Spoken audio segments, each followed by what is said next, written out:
સમાચાર અમદાવાદમાંથી કે જ્યાં એટીએમ મશીન તોડી ચોરીનો પ્રયાસ કરનારો ઝડપાઈ ગયો।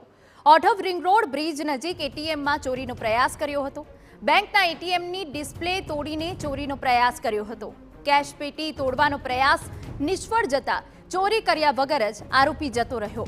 સીસીટીવીના આધારે પોલીસે રાજસ્થાનના આરોપીની ધરપકડ કરી। પૈસાની જરૂર હોવાથી ચોરીનો પ્રયાસ કર્યો હોવાની આરોપીની કબૂલાત।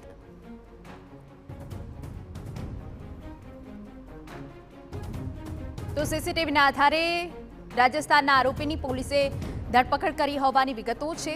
આજે આરોપી હતો એ મૂળ રાજસ્થાનનો વતની હતો। પૈસાની જરૂર હોવાથી ચોરીનો પ્રયાસ કર્યો હોવાનો ખુલાસો થયો છે। એટીએમ મશીન તોડીને ચોરીનો પ્રયાસ કરાયો।